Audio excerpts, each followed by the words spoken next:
સુરતમાં વંદે ભારત ટ્રેન પર પથ્થરમારો થયો છે। ઉત્તરાયણ રેલવે સ્ટેશન નજીક પથ્થરમારો થયો છે તો અસામાજિક તત્વોએ ટ્રેન પર પથ્થરમારો કર્યો। ઉત્તરાયણ રેલવે સ્ટેશન નજીક પથ્થરમારો થયો છે। સુરતમાં વંદે ભારત ટ્રેન પર પથ્થરમારો થયો છે ત્યારે સરકારી સંપત્તિને નુકસાન પહોંચાડવામાં આવ્યું છે। ઉત્તરાયણ રેલવે સ્ટેશન નજીક પથ્થરમારો થયો અને સુરતમાં વંદે ભારત ટ્રેન પર પથ્થરમારો થયો છે।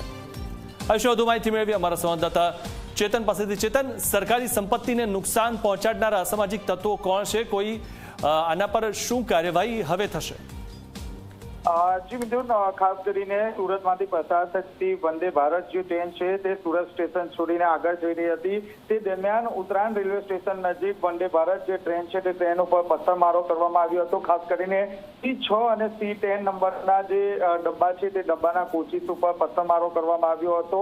આ ઘટનાના પગલે અફરાતફરીનો માહોલ પણ છવાઈ ગયો હતો। બીજી તરફ સૌથી મહત્વની વાત એ છે કે આ વંદે ભારતના એક્ઝિક્યુટિવ જે ડબ્બો છે તેમાં જે રાજ્યપાલ આનંદીબેન પટેલ પણ મુસાફરી કરી રહ્યા હતા, પરંતુ આ ઘટનામાં ત્યાં સુધી કોઈ પણ પ્રકારની જાનહાનિ નથી પહોંચી। બીજી તરફ જોવા જઈએ તો રીતે આ પથ્થરમારો કરવામાં આવ્યો હતો। ત્યારબાદ આરપીએફની જે ટીમ છે તે ટીમ પણ ઘટના સ્થળે પહોંચી ગઈ છે। હાલ એક જે સગમન જે વ્યક્તિ છે તેની અટકાયત કરીને તેની વધુ પૂછપરછ હાથ ધરવામાં આવી છે। વંદે ભારત પહેલા સુરત મુંબઈ વચ્ચે જે ડબલ ડેકર જે ટ્રેન દોડી રહી હતી તે ટ્રેન ઉપર પણ પથ્થરમારો કરવામાં આવ્યો છે। આ પથ્થરમારો હાલમાં શા માટે કરવામાં આવ્યો, કોના દ્વારા કરવામાં આવ્યો છે તે અંગે આરપીએફ પોલીસ દ્વારા વધુ તપાસ હાથ ધરવામાં આવી છે।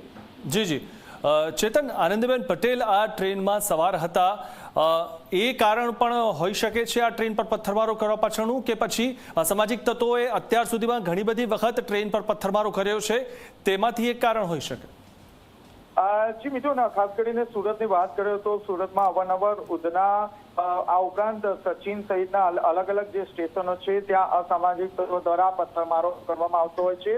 સૌથી મહત્વની વાત છે કે ઉત્તર પ્રદેશના જે રાજ્યપાલ છે આનંદીબેન પટેલ, તેઓ એક્ઝિક્યુટિવ જે કોચ છે તે કોચમાં મુસાફરી કરી રહ્યા હતા। જે પણ પથ્થરમારો થયો છે C6 અને C10 નંબરના જે કોચિસ છે તેના ઉપર પથ્થરમારો કરવામાં આવ્યો છે। આનંદીબેન સુરક્ષિત એટલે કે અસામાજિક તત્વોએ પોતાની મજા લેવા માટે આ પથ્થરમારો કર્યો હોવાનું હાલ પ્રાથમિક તારણ કાઢવામાં આવી રહ્યું છે, પરંતુ ક્યાંક ને ક્યાંક રાજ્યપાલ આ ટ્રેનમાં સફર કરી રહ્યા હતા, જેને કારણે આરપીએફ અને જીઆરપીની ટીમે ખૂબ જ ગંભીરતાથી આ ઘટના લીધી હતી અને તાત્કાલિક ધોરણે ઉત્તરાયણ રેલવે સ્ટેશન ઉપર ટીમ મોકલવામાં આવી હતી। ટીમ દ્વારા એક સગમન જે વ્યક્તિ છે તે ઝડપી પાડવામાં આવ્યો છે। આ સગમન વ્યક્તિની પૂછપરછ પણ હાથ ધરવામાં આવી છે, પરંતુ જ્યારે પથ્થરમારો કર્યો છે ત્યારે કોઈ પણ વ્યક્તિએ આ પથ્થરમારો જોયો નથી, કારણ કે આગલી જે ટ્રેન છે ડબલ ડેકર તેના ઉપર પણ પથ્થરમારો કરવામાં આવ્યો હતો। એટલે કે પોલીસે ક્યાંક ને ક્યાંક જે સ્થાનિક જે લોકો છે તેની પૂછપરછ કરી છે, તે પૈકી એક સગમન વ્યક્તિ ઝડપાયો છે અને તેની વધુ પૂછપરછ હાથ ધરાઈ છે। જી આભાર ચેતન, માહિતી આપવા બદલ। તો આજે દ્રશ્યમાં આપ જોઈ રહ્યા છો આ શકમંદ જે વ્યક્તિ છે તેની ધરપકડ કરવામાં આવી છે। ઘટનાની જાણ થતાં આરપીએફ દોડી આવી હતી, એક શંકાસ્પદ વ્યક્તિની પણ અટકાયત કરાઈ છે।